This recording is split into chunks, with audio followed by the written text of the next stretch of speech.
Hello and welcome to this chess video. I'm FIDE Master Ingvar Jóhannesson and I want to have a look at the game from the 8th round of the Croatia Grand Chess Tour.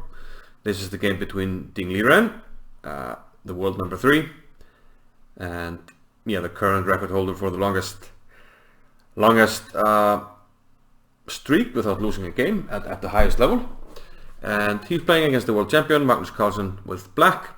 Magnus is leading the tournament after 7 rounds, after a very good win against Nepomniachtchi in the 7th round. Now I haven't been covering all the games, but if I see some interesting games and I have time, I will try to make a video on them. And this one, of course, very interesting.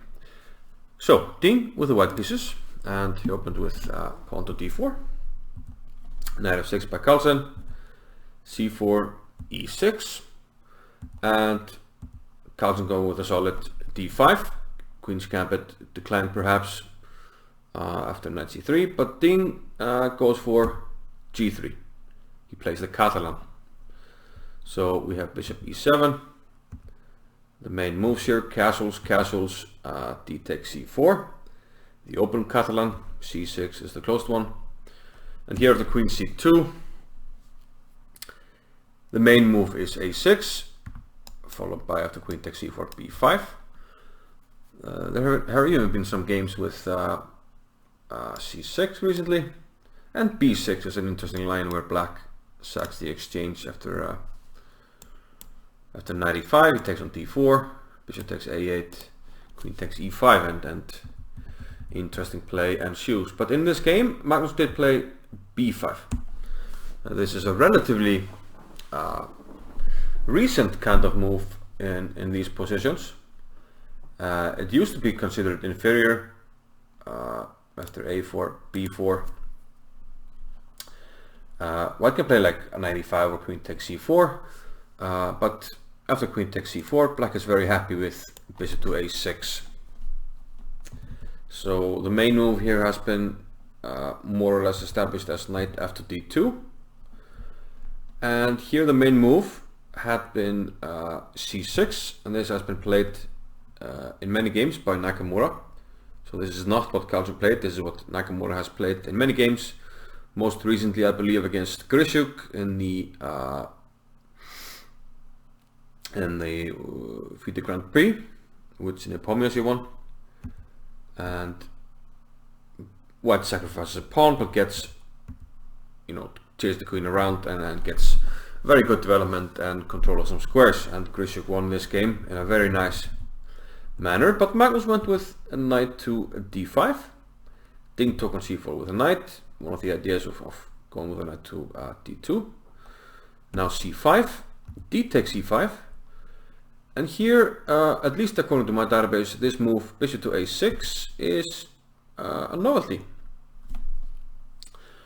And well, we'll see that black seems to be facing some problems, but Magnus said after the game that he was well prepared here, perhaps part of his World Championship preparation. At least he was prepared for this in the game.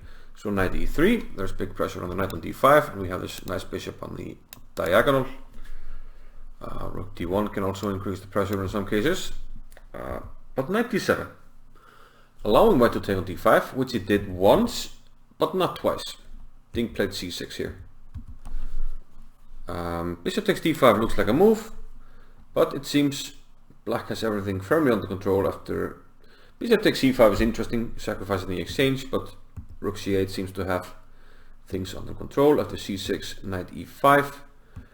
The computer indicates that black reaches full equality with this queen sacrifice, having very good play for his pieces.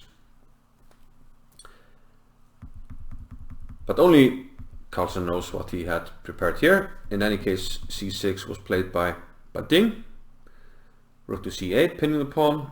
Bishop f4, knight to c5, preparing to win the pawn on c6. So c7. Queen d7, so black has rounded up the pawn and wants to win it next. Meanwhile, white needs to finish development, and he did so with knight to d2. But no very concrete play. Black wants the pawn on c7, it's a thorn in his side, so he's willing to compromise his structure on the queen side with g5. Just to get the bishop off the diagonal. Bishop e5, f6. The bishop goes back. And even though we move these pawns, white excuse me. White doesn't really have any good way to exploit these weaknesses. I mean, the knight is a long way from coming to f5. The bishop isn't coming immediately to any squares around here, so black seems to get away with this, at least for the moment. So now, with the bishop off this diagonal, we can take the pawn on c7, and that's precisely what Magnus did. Queen back to d1, getting out of the line of fire on the c file. And knight to e6, hitting the bishop, knight b3 protecting it, and bishop c4. So now we're threatening to take on b3 and then take the bishop, so knight to a5. Now Magnus took, and he has the bishop pair, and he decided to get out of any checks on the light squares. In case of takes or takes here, there's not going to be any problem with the bishop landing on check here. On the king on g8, so a prophylactic move. And here Carlsen was expecting bishop to f3, protecting this pawn. Well, I think he said he liked his position, but rook after c1 was played, and this gives up the pawn on e2. We have a trade after rook e1, bishop c5. White gets back the pawn on d5. But black does, however, have the advantage of the bishop pair here, and we do have pieces on both sides of the board, the pawns. So the bishop pair could potentially be quite strong here. And we'll see. Rook to e8, queen b7, initiating a queen trade. Magnus took, and now bishop f8. So the bishop is quite happy to go all the way back to f8. With it being on this diagonal, it's already covering two squares the knight can go to, so it's dominating the knight a little bit. And also, it doesn't want to go to e7 because we need the rook on the e file. So just saving the bishops for later. Bishop to c6, rook e7, f3, and here Magnus is quite happy to get a rook trade, and that's what happens. King f2, f5, king e3. White brings his king to the center of the board, as is normal in an endgame. And now bishop g8. Slightly curious move, but I'm sure Magnus had his reasons. Perhaps with the bishop on e6, you could get hit by a tempo here, with the king attacking the bishop. I'm not sure what's wrong with bishop f7, but Magnus is just, you know, keeping the position. There's no need to do anything just yet. He's going to slowly advance and try to put some pressure, especially the pawns on black squares, where black has the black squared bishop, and white doesn't have a counterpart to protect his pawns on those squares. King d3, g4 now, and this fixes these pawns on the important black squares. Knight a5, so Ting wants to try and get this knight back into the game, but this allows bishop c5, and after knight c4, bishop g1, already eyeing the weakness here. The knight jumps back to e3, hitting this pawn, so black has to react. Bishop e6, takes, and king to e2, and this temporarily protects here because bishop takes, king f2. This would be even worse than the famous Bobby Fischer bishop takes h2. So h5 first. So this prepares in some lines taking, and then h4, which would save the bishop. Bishop to d5. Of course, white keeps the bishop pair, plays bishop d7, attacking a4, and perhaps b3 was sturdier here, sturdier, was a more solid defense, keeping the pawn on light squares, avoiding the weakness. But Ting played bishop b3, which leaves a weakness on b2. And now Magnus started collecting. Bishop takes h2. And yeah, this is sort of a typical textbook example of the power of the bishops in the endgame, especially with the center open like this and pawns on each side of the board. So of course Magnus is a master in these kinds of positions. So king f2, threatening to win the bishop. So Magnus plays h4, takes, and bishop goes out. Material is currently equal, but not for long. Knight c4 check, g3, king g1. You don't want to go to g2 because bishop check, followed by another check, and then you can push the pawn. So king g1, bishop f4, and typical what you do against a knight, you dominate the squares it can go to. They're all covered here. Typical dominating the knight. And of course we can expect such great technique by the world champion. Bishop d1, bishop c6, and this knight can't really move because then we would land a check followed by g2. So b3, trying to wait, but king h6, and white is sort of falling into a zugzwang. Again, if he moves the knight, there's bishop check. If this bishop leaves this diagonal, there's king h5 takes h4. If you play a move like bishop e2, I guess we can play here, or even play here, here, and here. And now you're again in zugzwang because if you move this bishop, I can maybe start to attack your pawn here.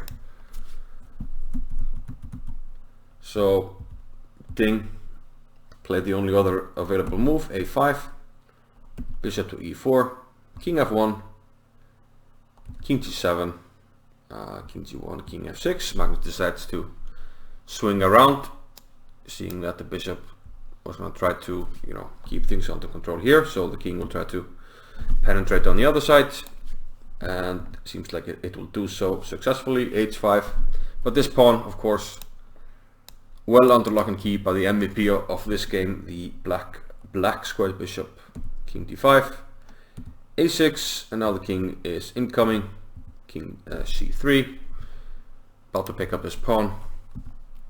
Bishop e6, defending because of the discovery by the knight, but bishop c2 joining the party. Knight a5, bishop c7 hitting the knight, and now Magnus switches attention from this pawn to the other pawn. Bishop d3 check, king c1, and bishop takes a6.